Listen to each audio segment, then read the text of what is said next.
ನನ್ನ ಪ್ರೀತಿಯ ದ್ವಿತೀಯ PUC ವಿದ್ಯಾರ್ಥಿಗಳ ಎಲ್ಲರಿಗೂ ಕೂಡ ಮತ್ತೊಮ್ಮೆ ನಮ್ಮ ಯೂಟ್ಯೂಬ್ ಚಾನಲ್ಗೆ ಸ್ವಾಗತವನ್ನು ಕೋರುತ್ತಿದ್ದೇನೆ. ನೋಡಿ ಸರ್, ಇವತ್ತು ಇಂಗ್ಲೀಷ್ ರಿಲೀಸ್ ಮಾಡಬೇಕು ಅಂತ ಇದೆ. ಸೆಕೆಂಡ್ ವಿಡಿಯೋ ಆಯಿತಾ, ಕ್ವಶನ್ ವಿತ್ ಆನ್ಸರು. ಆದರೆ ನಿನ್ನೆ ಅಪ್ಲೋಡ್ ಮಾಡಿದಂಥ ಸನ್ನಿ ಮಾರ್ನಿಂಗ್ ವಿಡಿಯೋ ಇನ್ನೂ 800 ಹತ್ತತ್ರ ಇದೆ. ನಾನು ನಿಮಗೆ ಪ್ರತಿಯೊಂದು ವಿಡಿಯೋದಲ್ಲೂ ಹೇಳಿದ್ದೀನಿ, 1K ಕ್ರಾಸ್ ಆದರೆ next video question with answer important ಇರುವಂಥದ್ದು ನಿಮ್ಮ ಯಾವುದು ಮಿಡ್ ಟರ್ಮ್ ಎಕ್ಸಾಮಿಗೆ ರಿಲೀಸ್ ಆಗುತ್ತೆ. ಧನ್ಯವಾದಗಳು. ನಿಮ್ಮ ಪ್ರೀತಿ ವಿಶ್ವಾಸ ಸದಾ ನಮ್ಮ ಜೊತೆ ಹೀಗೆ ಇರಲಿ. ಈ ಒಂದು ಪ್ರಶ್ನೆ ಪತ್ರಿಕೆ ಬಂದು ಬಹಳ ಇಂಪಾರ್ಟೆಂಟ್ ಆಗಿರುತ್ತೆ. ಇದು ನಿಮ್ಮ ಏನಂತೀರ ಕನ್ನಡ ಲ್ಯಾಂಗ್ವೇಜಿನ ಒಂದು ಮಾಡಲ್ ಕ್ವಶನ್ ಪೇಪರ್ ಆಗಿರುತ್ತೆ. ಈ ಒಂದು ಕ್ವಶನ್ ಪೇಪರು 90% ನಿಮ್ಮ ಒಂದು ನಿಮ್ಮ ಒಂದು ಮಿಡ್ ಟರ್ಮ್ ಎಕ್ಸಾಮಿಗೆ ಬಹಳ ಹೆಲ್ಪ್ ಆಗುತ್ತೆ ಸರ್.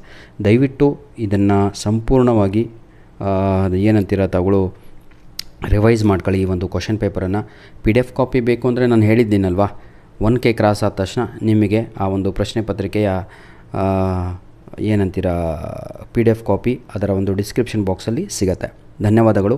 ಇನ್ನೊಂದು ಮುಖ್ಯವಾದ ವಿಷಯ, ಪ್ರತಿಯೊಬ್ಬರು ಕೂಡ ವಿಡಿಯೋವನ್ನು ಲೈಕ್ ಮಾಡಿ, ಜೊತೆಗೆ ಕಮೆಂಟ್ ಬಾಕ್ಸಲ್ಲಿ ಲೈಕ್ ಪ್ರೆಸ್ ಮಾಡಿದ ತಕ್ಷಣ ನಿಮಗೆಲ್ಲರಿಗೂ ಕೂಡ ಹೈಪ್ ಅಂತ ಆಪ್ಷನ್ ಬರುತ್ತೆ. ಅದರ ಮೇಲೆ ಕ್ಲಿಕ್ ಮಾಡಿ ಆಯಿತಾ. ಪಾಯಿಂಟ್ಸನ್ನು ವಿಡಿಯೋಗೆ ಕ್ರೆಡಿಟ್ ಮಾಡಿ.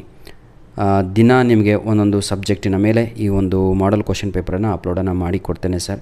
ದಯವಿಟ್ಟು ಆದಷ್ಟು ಬೇಗ ತಗೊಳ್ಳು. ಇದನ್ನು 1K ಕ್ರಾಸ್ ಆದರೆ ಸಾಕು. ಐ ಆಮ್ ನಾಟ್ ಆಸ್ಕಿಂಗ್ ಆಯಿತಾ, we are not demanding any other things. ಧನ್ಯವಾದಗಳು. ಪ್ರತಿಯೊಂದು ವಿಡಿಯೋದ ಡಿಸ್ಕ್ರಿಪ್ಷನ್ ಬಾಕ್ಸಿನ ಕೆಳಗಡೆ ನಿಮಗೆ ಇಂಗ್ಲೀಷಿಗೆ ಬೇಕಾಗಿರುವಂತಹ ಪ್ರಥಮ PUC ಆದರೆ ಪ್ರಥಮ PUC, ದ್ವಿತೀಯ PUC ಆದರೆ ದ್ವಿತೀಯ PUC ಪ್ರತಿಯೊಬ್ಬರಿಗೂ ಕೂಡ ಗ್ರಾಮರಿನ ಲಿಂಕ್ಸ್ಗಳನ್ನು ಅದೇ ವಿಡಿಯೋದ ಡಿಸ್ಕ್ರಿಪ್ಷನ್ ಬಾಕ್ಸಲ್ಲಿ ನೀಡಿರ್ತೇವೆ. ಧನ್ಯವಾದಗಳು. ಸದಾ ನಮ್ಮ ಒಂದು ಯೂಟ್ಯೂಬ್ ಚಾನಲಿನ ನೋಟಿಫಿಕೇಷನನ್ನು ನೋಡ್ತಾ ಇರಿ. ಯಾಕಂದರೆ ಎಕ್ಸಾಮ್ ಇನ್ನು ನಿಮ್ಮ ಅಕ್ಟೋಬರ್ ಮೊದಲನೆಯ ವಾರದಲ್ಲಿಯೇ ಪ್ರಾರಂಭ ಆಗುತ್ತೆ. ಧನ್ಯವಾದಗಳು ಸರ್.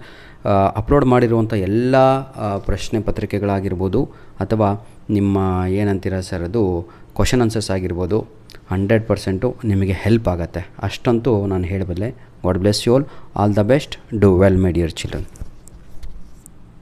ದಯವಿಟ್ಟು ನಿಮ್ಮ ಪ್ರಶ್ನೆ ಪತ್ರಿಕೆಗಳನ್ನು ಎಕ್ಸಾಮ್ ಆದ ತಕ್ಷಣ ನಮಗೆ ಕಳಿಸಿಕೊಡೋದನ್ನು ಮರೆಯಬೇಡಿ.